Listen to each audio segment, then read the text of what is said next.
সুপারিশ পেয়েও এখনো নিয়োগপত্র হাতে পাননি, এমন অভিযোগে শাহবাগে অবস্থান কর্মসূচি শুরু করেছেন সরকারি প্রাথমিক বিদ্যালয়ের সহকারী শিক্ষক পদে চূড়ান্তভাবে নির্বাচিত প্রার্থীরা।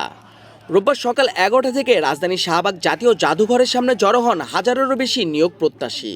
পূর্ব ঘোষণা অনুযায়ী তারা এই কর্মসূচি শুরু করেন এবং দাবি পূরণ না হওয়া পর্যন্ত আন্দোলন চালিয়ে যাওয়ার ঘোষণা দেন। প্রার্থীরা জানান, গত 8 ফেব্রুয়ারি প্রাথমিক সহকারী শিক্ষক নিয়োগের চূড়ান্ত ফল প্রকাশ করা হয়। এতে সারা দেশে 14,384 জনকে নির্বাচিত করা হয়। ফল প্রকাশের পর নিয়ম অনুযায়ী তারা জেলা প্রাথমিক শিক্ষা অফিসে স্বাস্থ্য পরীক্ষার সনদ, ডোপ টেস্ট রিপোর্ট সহ প্রয়োজনীয় সব নথিপত্র জমা দেন।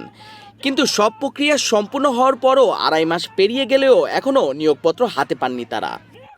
প্রার্থীদের অভিযোগ, নিয়োগের আশায় অনেকেই তাদের পূর্বের বেসরকারি চাকরি ছেড়ে দিয়েছেন। ফলে এখন তারা পরিবারসহ চরম আর্থিক ও মানসিক অনিশ্চয়তায় দিন কাটাচ্ছেন। তারা আরও বলেন, গত 22 এপ্রিল প্রাথমিক ও গণশিক্ষা প্রতিমন্ত্রীর এক বক্তব্যের পর নিয়োগ প্রক্রিয়া নিয়ে নতুন করে অনিশ্চয়তা তৈরি হয়েছে, যা তাদের উদ্বেগ আরও বাড়িয়েছে। এর আগে 10 দিনের আলটিমেটাম দিলেও কোনো সাড়া না পেয়ে তারা আন্দোলনে যাওয়ার সিদ্ধান্ত নেন। ঢাকা বিশ্ববিদ্যালয়ের কেন্দ্রীয় লাইব্রেরির সামনে সংবাদ সম্মেলন করেও দৃষ্টি আকর্ষণের চেষ্টা করা হয়, কিন্তু তাতেও কোনো দৃশ্যমান অগ্রগতি হয়নি। আন্দোলনকারীরা জানিয়েছেন, গত 1 মার্চের মধ্যেই সকল যাচাই বাছাই সম্পূর্ণ হয়েছে। এরপরও নিয়োগপত্র না দেওয়াকে তারা প্রহসন হিসেবে দেখছেন। তাদের স্পষ্ট ঘোষণা, নিয়োগ ও পদায়ন নিশ্চিত না হওয়া পর্যন্ত তারা শাহবাগেই অবস্থান চালিয়ে যাবেন।